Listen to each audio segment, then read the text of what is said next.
So Denver is absolutely booming, but is it on the brink of a housing crisis? You see the headlines. So is that really true, or is it just clickbait? With rising prices, a lack of affordable housing, and inventory shortages, people are starting to ask, but really, is Denver in a housing crisis? Today, we're digging deep behind the data and the stories and the headlines to figure out what's actually really happening.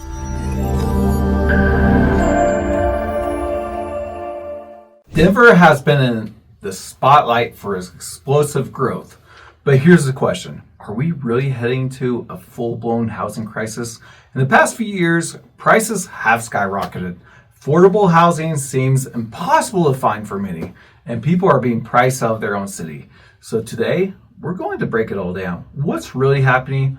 Who's being hit the hardest? And is there any hope for relief? Stick around, because this one is important. All right, so let's start with the biggest sign of a housing crisis, affordability. Right now, the median home price in the Denver area is around $663,000, and rental rates are also kind of higher, averaging about $2,200 for a two-bedroom. For a city that was once considered affordable and right next to the mountains, those numbers are pushing a lot of people, especially first-time home buyers, completely out of this market. But what can you do?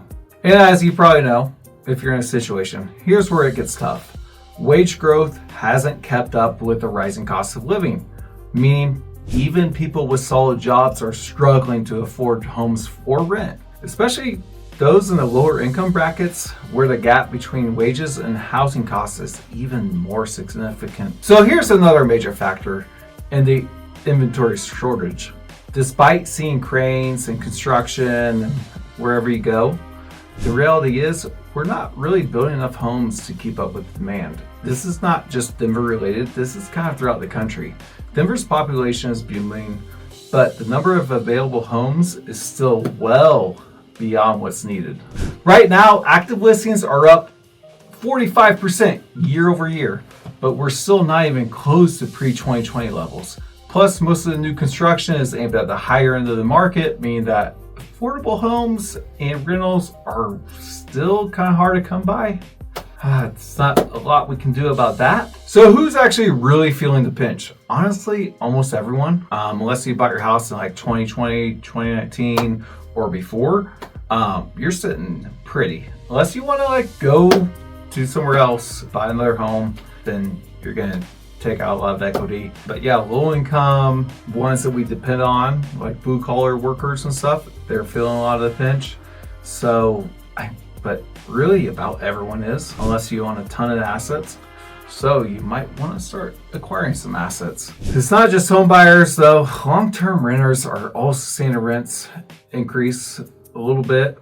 We've actually had a little decrease the past year. It's kind of forcing them sometimes out of neighborhoods they've lived in for years. So people are being pushed further from the city, increasing commute times and making it even harder to afford a decent quality of life. There's a solution to that. Maybe you can also start a side business, and that could also help because you want to own assets, because the ones who aren't hurting right now are the ones who own a lot of assets.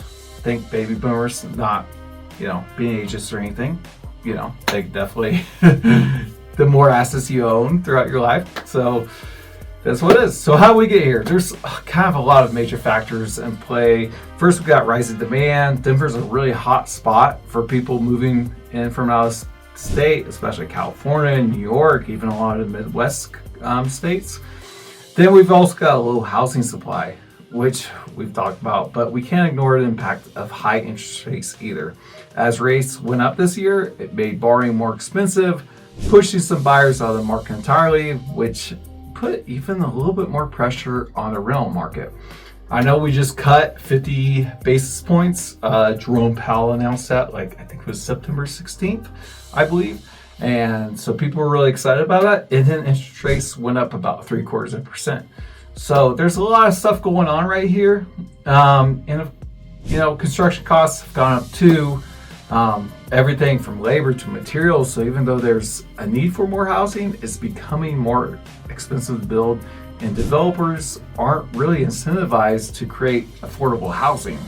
It's a lot easier because the biggest thing, coming from a complete construction background before I got in here, The biggest thing is your labor is the most expensive headache you have. So is there really any hope for fixing this? It's not going to happen overnight, but there's are some positive signs. So we've got more affordable housing developments are in the works, and there's a growing conversation about changing zoning laws to allow for more multifamily units and affordable housing in traditionally single family areas. Really want to know quite a bit about this? Just give me a call, 303-746-7504. And if you can just do me a favor, it'd really help me out. Would you just like this video? Show a little bit of love to that subscribe button and hit that notification bell so I can keep on providing you some great content. Thank you. Bye, friends.